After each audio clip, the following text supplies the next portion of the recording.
Oui, Sonia Backes, vous avez bien sûr suivi la situation toute la nuit, des nombreuses exactions, des violences, des destructions. Quels sont les éléments que vous avez, en plus de ce que Nicolas a pu donner d'ores et déjà?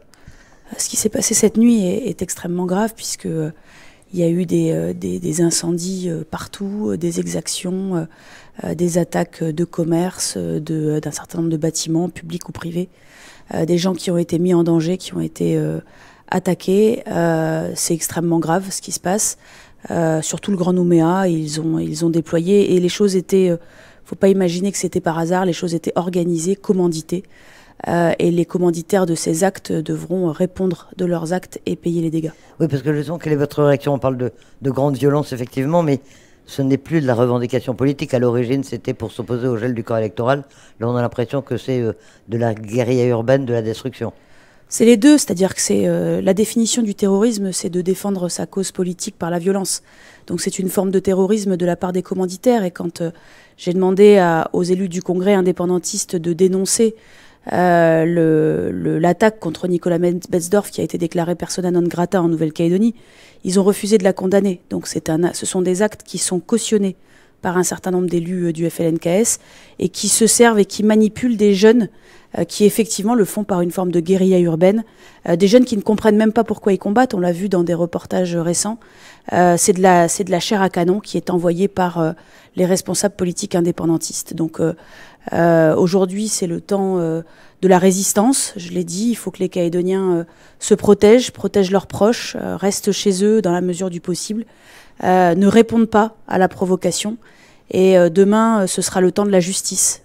Ceux qui ont initié ces actes, ceux qui les ont cautionnés, ceux qui les ont encouragés, ceux qui les ont organisés, devront répondre de leurs actes. Qu'est-ce que vous attendez exactement des autorités de l'État? Le maintien de l'ordre, mais aussi la mise en cause des commanditaires, des responsables de ces actes? D'abord, je veux redire, parce que il y a eu 35 gendarmes blessés cette nuit.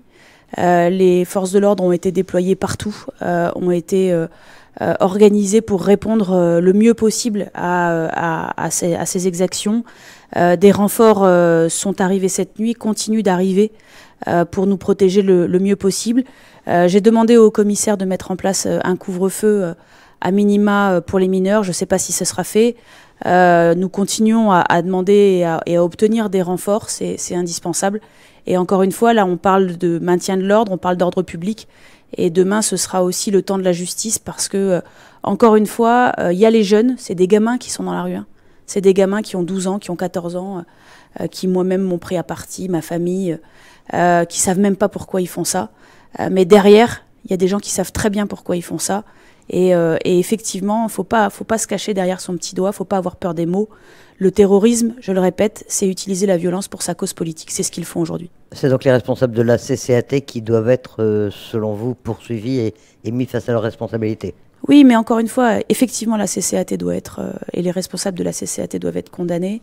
En plus, ils ne se cachent pas de leur discours. Hein. Ils ont des discours très clairs. Ils ont parlé hier ou avant-hier devant le Congrès de brûler Nouméa.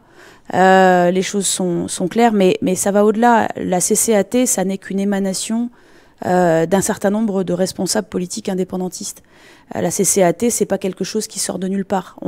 J'ai demandé la dissolution du groupement de fait CCAT. Mais la réalité, c'est que un certain nombre de responsables politiques cautionnent ça. Quand hier, j'ai demandé s'ils condamnaient les propos demandant que Nicolas Betzdorf ne remette plus les pieds en Nouvelle-Calédonie, aucun ne les a condamnés. Quand j'ai demandé des explications à Roch Wamitan, qui a dit qu'on avait atteint le seuil de tolérance de blanc en Nouvelle-Calédonie, le seuil de tolérance de blanc, il m'a dit que c'était pas du racisme, c'était un terme sociologique parce qu'on en avait marre d'avoir des étrangers. Ce sont des propos qui sont condamnables. Au-delà en dehors de ces condamnations, quelles sont les dispositions pratiques qui vont être prises? Vous nous disiez que vous avez demandé un état d'urgence. On sait qu'il y a 2 arrêtés qui interdisent la circulation, un couvre-feu, pardon, des arrêtés qui interdisent le transport des armes et la circulation et la consommation d'alcool. Les écoles également vont être fermées, il y a un certain nombre de dispositions qui vont être prises? Oui, nous on appelle, alors la fermeture des écoles ça relève de chacune des mairies, mais nous on appelle nos personnels à ne pas y aller, les personnels qui travaillent dans les écoles, qui travaillent dans les différents services de la province, les services de la province seront fermés, les gens doivent se protéger, les attaques continuent elles ne sont pas arrêtées avec le soleil qui se levait. Donc on demande à chacun de se mettre en sécurité.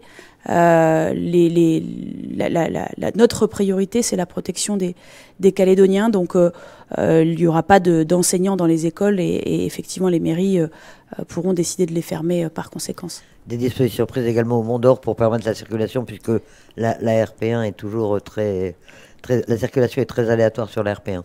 Oui, on a mis en place des navettes maritimes qui permettent aux gens de traverser quand Saint-Louis est bloqué, ce qui est le cas en ce moment, parce que, vous savez, je l'ai dit dans la demande que j'ai formulée au ministre de l'Intérieur de dissoudre la CCAT, on a une dame qui est arrivée au dispensaire de Yaté dans une situation d'urgence médicale, qui n'a pas pu être évacuée au Médipôle parce qu'on ne pouvait pas passer Saint-Louis.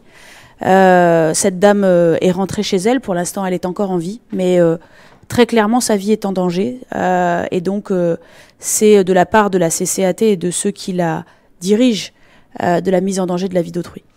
Pendant que cette nuit de violence a eu lieu en Nouvelle-Calédonie, à Paris il y avait la discussion à l'Assemblée nationale sur ce fameux projet de loi constitutionnelle. Les informations dont vous disposez d'une part, et puis est-ce que dans ce climat il va être possible de poursuivre les discussions? Alors d'abord, ce qu'on défend aujourd'hui, c'est pas un simple projet de loi, c'est un projet de société. C'est comment on fait pour que sur ce territoire, on ne soit pas considéré comme inférieur en fonction de l'endroit où sont nés ses ancêtres. C'est ça le projet des indépendantistes, c'est en fonction de sa couleur de peau, on a plus de droits ou moins de droits que les autres, on est ici chez nous ou on est ici pas chez nous. Ce combat-là, il est un combat fondateur. Je sais et je veux vraiment apporter tout mon soutien aux Calédoniens qui m'écrivent tous les jours en me disant on peut pas laisser faire, on a envie d'y aller, on veut répondre, on peut pas se laisser marcher dessus comme ça. L'État est là pour nous protéger. L'État est là, il faut pas qu'il réagisse, on est protégé par l'État, même si c'est difficile, même si c'est compliqué, même si pour les entreprises qui ont brûlé, qui ont fermé aujourd'hui, c'est le résultat d'une vie qui part en fumée. Ce projet de société, on le défend. Aujourd'hui, les choses se passent bien à l'Assemblée nationale, grâce à l'action de Gérald Darmanin d'une part, de Nicolas Metzdorf d'autre part. La motion de rejet qui a été déposée par la gauche a été rejetée. Donc le texte continue son examen. Les 200 amendements de LFI vont être examinés. Vous savez, il suffit qu'un seul des amendements passe parce que des députés se seraient absentés de l'hémicycle à ce moment-là. Et ce serait une navette de plus vers le Sénat. Donc encore des semaines et des semaines de perdu sur ce projet de loi constitutionnelle. Donc ça demande à Nicolas Metzdorf de l'attention permanente pour que ses collègues soient présents, votent contre les amendements de LFI pour qu'à la fin on obtienne ce vote conforme, qu'on puisse aller à Versailles. Le président de la République nous a invités à venir discuter. On est en parallèle et c'est vrai que dans ces conditions-là, nous on l'a dit, on a encore discuté avec les indépendantistes hier, on leur a dit qu'on ne savait pas si les discussions pourraient continuer dans ces conditions. On ne peut pas cautionner d'un côté des actes terroristes comme ceux qui ont été effectués cette nuit et puis continuer à discuter comme si de rien n'était. Donc maintenant, il faut qu'on arrive à trouver un accord calédonien pour que ces violences s'arrêtent et qu'on aille à Paris finaliser un accord.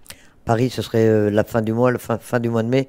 A priori, vous pensez que les indépendantistes accepteraient de venir ou est-ce que vous pensez que ça ne va pas pouvoir aboutir, cette invitation? Je ne sais pas. Encore une fois, on est en train depuis des semaines de travailler sur un projet d'accord parce qu'on est tous conscients que bien évidemment la solution passera par là. Mais cet accord, il n'est pas à tout prix. Et ce n'est pas parce que la CCAT et leurs bras armés sont violents ou cassent ou brûlent, qu'on acceptera l'inacceptable. Les Calédoniens ont décidé 3 fois de rester français, les Calédoniens ont décidé de vivre ensemble, qu'il n'y aurait pas une ethnie qui prendrait le dessus sur les autres, ont décidé de vivre dans un pays démocratique où les institutions qui les représentent réellement la population. Et c'est pour ça qu'on se bat. Et donc cet accord, il devra refléter la volonté de la majorité de la population. Merci, Chère Bakes, d'être venu tôt ce matin dans les studios d'RRB.